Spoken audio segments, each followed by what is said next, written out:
is this just fantasy? Why, no, it isn't. This is a mixed bag of different genres. I guess, a lot of sci-fi, some horror, some action, and at least one fantasy, which is why we're talking about it. And it's by a creator I love.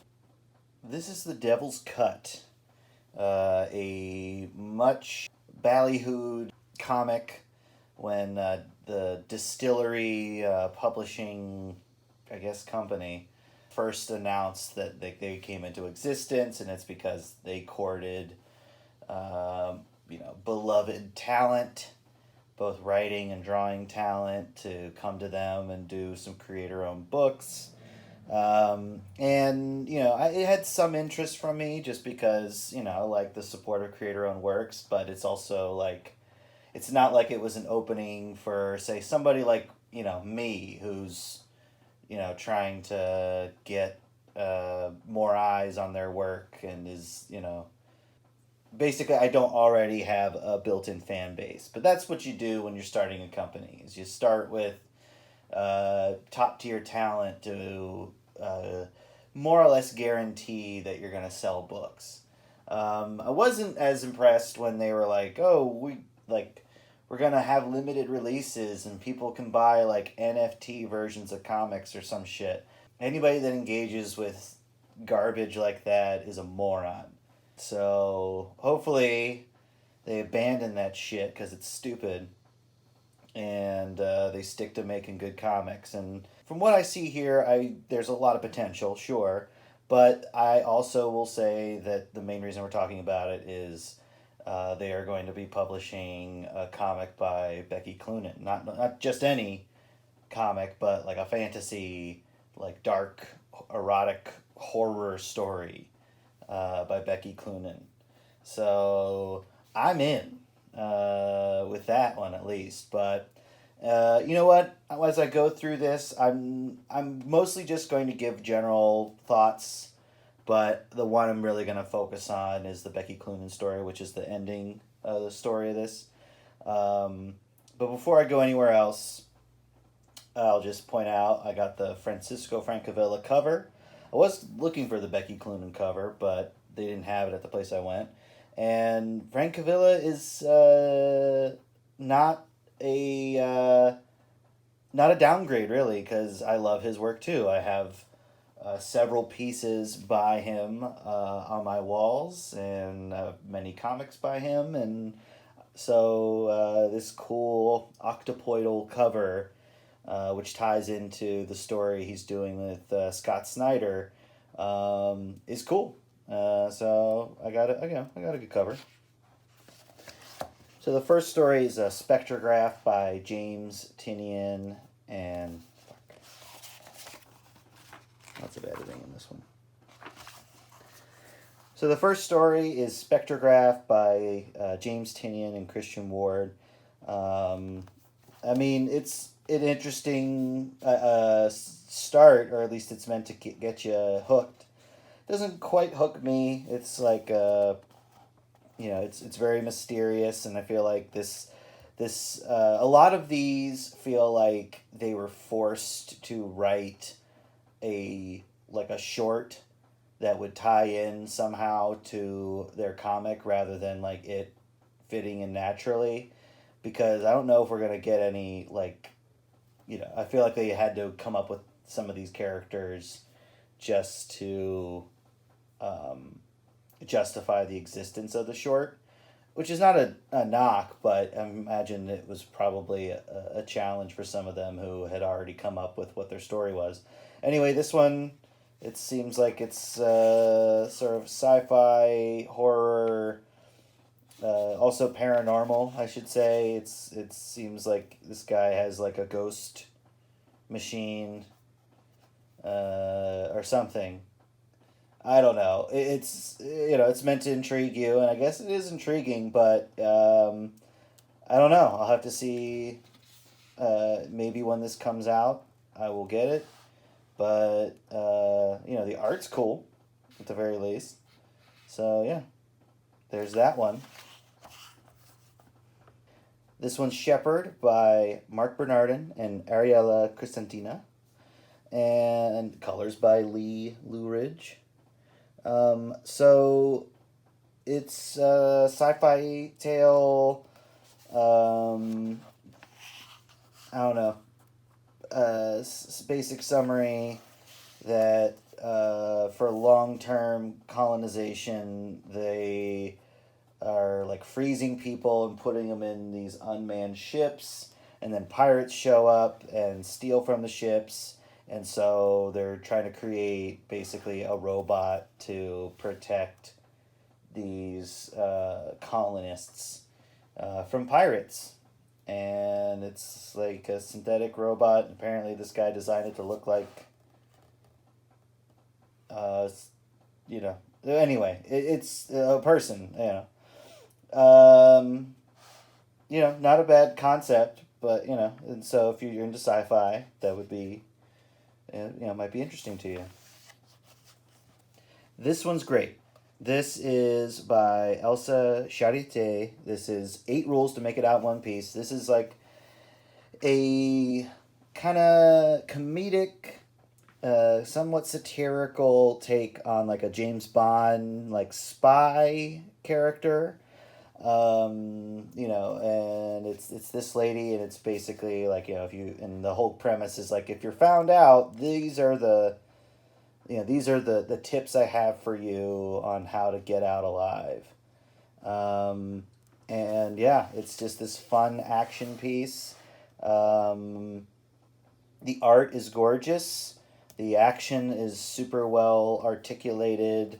The colors are exciting. The humor's good. The plot's easy to follow. Storytelling from panel to panel is great. And yeah, I love Elsa Charretier's style. It's just it's very mid-century. It's very loose. It's very clean. I feel like Alex Toth would be pleased, and the efficiency of her line.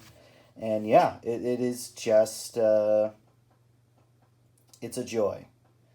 So I'm definitely picking up the book, and it's entirely based upon, I think this is a lot of fun, and I'm not even that into spies, but I think that this would be a fun book to read. And also, if it's a book she's drawing and writing, I'm in. So yeah, if this looks nice to you, definitely look into it. But yeah, it is this is definitely a pickup for me. So this one's creepy. This one's What's Mine is Hers by Stephanie Phillips and Joel Jones. It says it's inspired by a true story, and I'm curious how close to the original they're going, or if it's like something eerie, creepy happened like this, but where they embellished. I'm guessing that's probably the case. And it's a coroner, or at least someone who prepares bodies, is in love with a corpse and does bad things to it. And then when it's taken away from her, she steals the hearse and rides away with it. Joel Jones's art is amazing.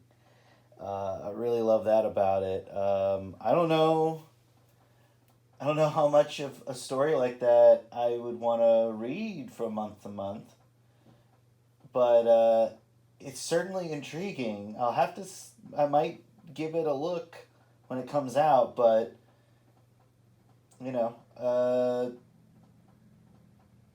that's a maybe. This next one is A Blessed Day by Mirka Andolfo and Fabio Amelia? This one's by Mirko Andolfo and Fabio Amelia, called A Blessed Day. It's like about demons and angels, I think, or at least demons, and they're part of like the recording industry, and it's real weird, and I don't know. I mean, I don't know, stuff that's just about kind of like it's just not a, I don't know, it doesn't really get me.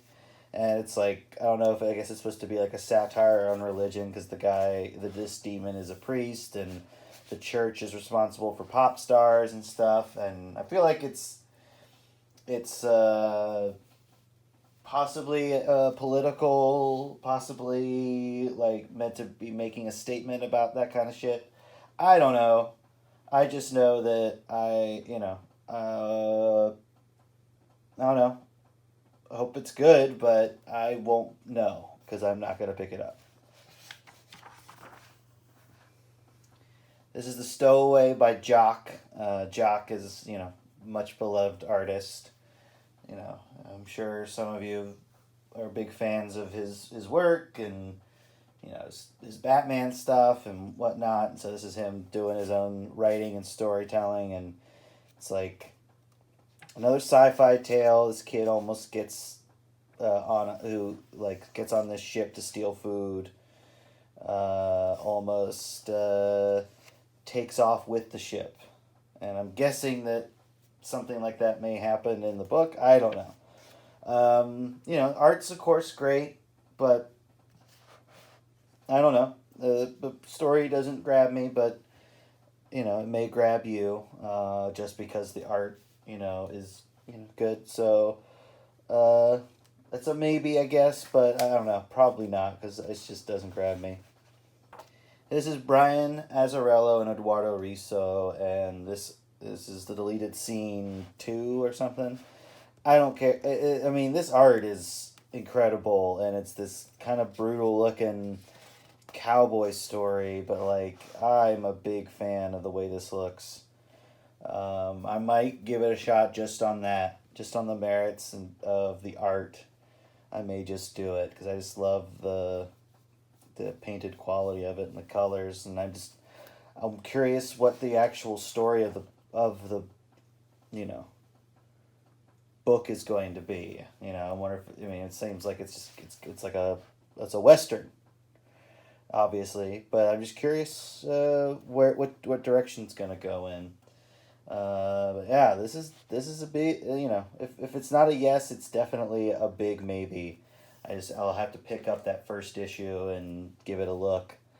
But yeah, really like the look of this one. This is Scott Snyder and Francisco Francavilla, and this is like The White Boat. I wonder I think that's what the other one's called, or I think that's what the series is going to be called. I'm a big fan of Francavilla's art, especially how he uses blacks, how he uses color. He uses just very simple palettes, and it's this weird kind of Twilight Zone-y story about this mythical white boat that is supposed to be the most luxurious boat ever, and it has pieces of famous old boats in the past. So if you're super into boats and boating, might give you a kick. But yeah, it's the art looks great.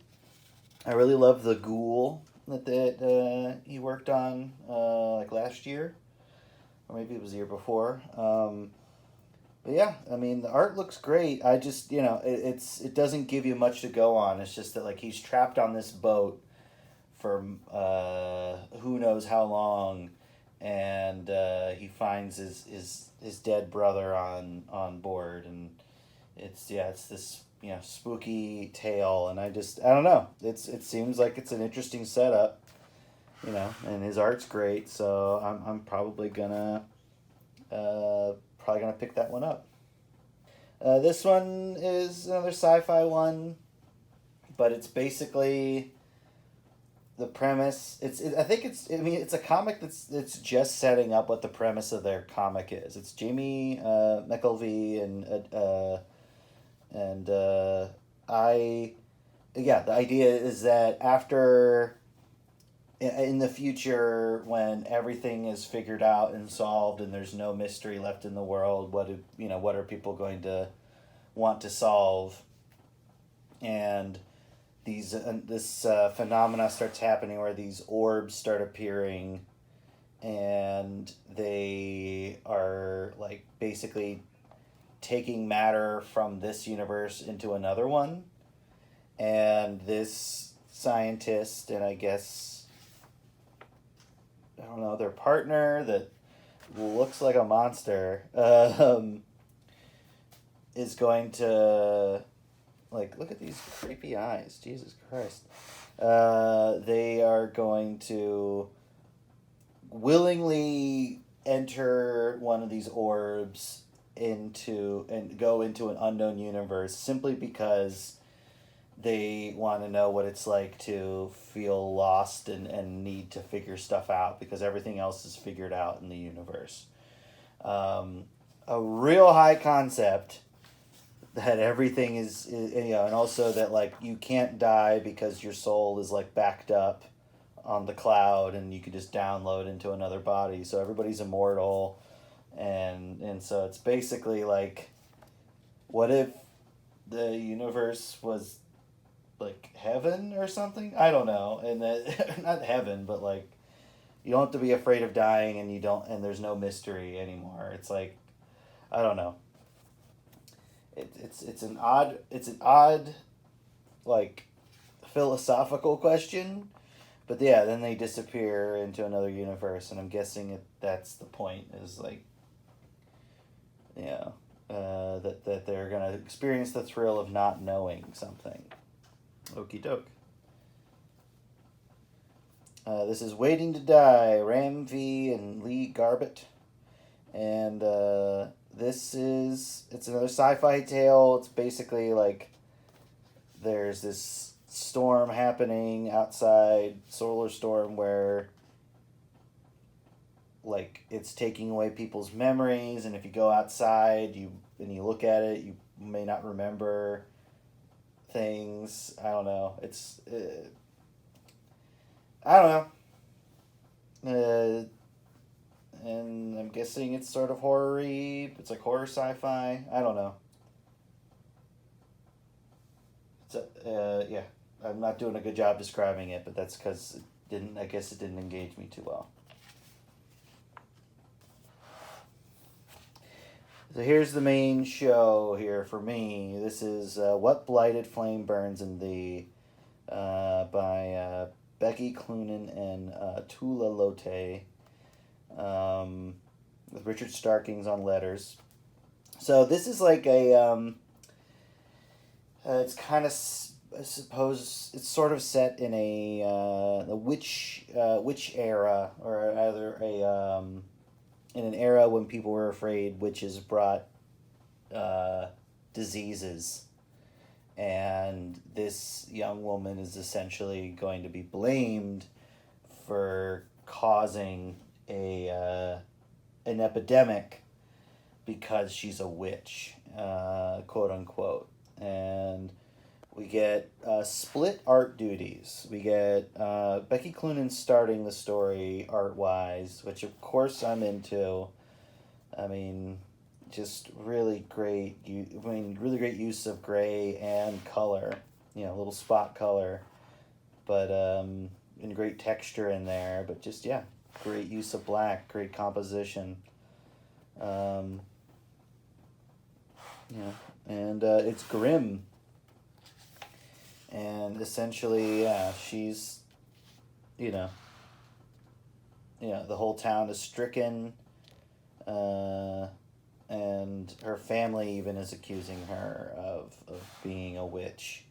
And here we have our Matthew Hopkins type character, a witch finder, who is basically bringing her to jail, essentially to execute her because everybody's dying of this disease, and this guy who has known her is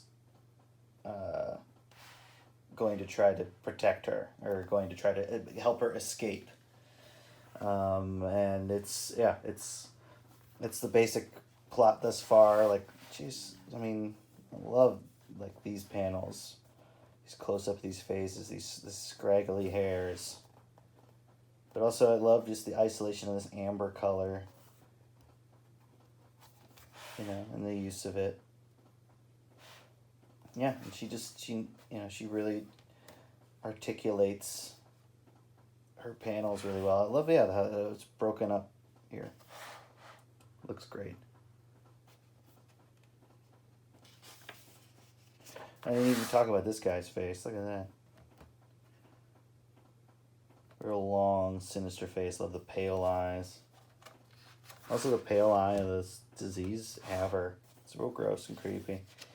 But then, so this guy is, he basically, you could say he's probably like in love with her and doesn't want to see her die, but he's like, I got a plan for you to escape. And so here's the plan. I'm going to build a box for them, and it's going to be filled with corpses, and you have to crawl in the box and get dragged out in this box of corpses, and then after they bury it, I will come and unbury you. Fuck. That is a dark place to take it. And he's going to pay off a guard to do it. And here's where we get our transition here. And I think the transition's handled well. We go zoom in on her face, and the eyes close. And, we get this this disease-ridden fly coming by. And this is when we switch to Tula Lotay's art, which is also beautiful. And it seems like it's somewhat of like a, fantasy sequence, or like because he's sticking his flaming thumb in her mouth, and he's naked here, so here's where he gets kind of a little more sexy, I guess, with this. So even in this darkness, they're looking to bone. I don't know. Not I don't know. I do know, but it's that's the kind of feel here, and then that's kind of a dream, and here we have Tula Lotay kind of doing real world, and it's not and it's I don't know. I'm curious how they're going to split it up in the actual book proper. I'm wondering if it's going to be divided like this, where it is half the book is drawn by one person, the other half by another, or if specific sequences are going to be drawn by one artist over another. Like Tula Lotay takes on, ethereal magic sequences, and Becky Cloonan takes on the real world, or vice versa, or if there's a different division. I don't know, but I'm here for it. Because, I'm interested in this creepy ass story where she's got to climb into this wooden box and climb in among the corpses, and hope that guy can unbury her in time.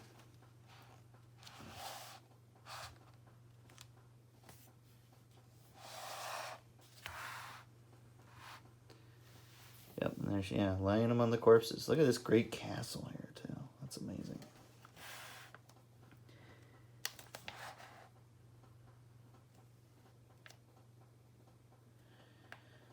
So this is an interesting start. Just eerie imagery. I think it's gonna be creepy. It's gonna be sexy. It's gonna be magic. And I'm in. Tula Lotay is this amazing artist, just as Becky Cloonan is, and I'm excited to see them collaborate. Because I don't know, it's just exciting to see two great artists work together. That is the complete finished Devil's Cut by DSTLRY. Although here they're gonna hawk some plastic piece of shit for you. That's great. Everybody needs more plastic pieces of shit. And yeah, founding creators and friends. So yeah, these are the starting, starting gun. I do like that Becky Cloonan draws a little character for herself. Yeah.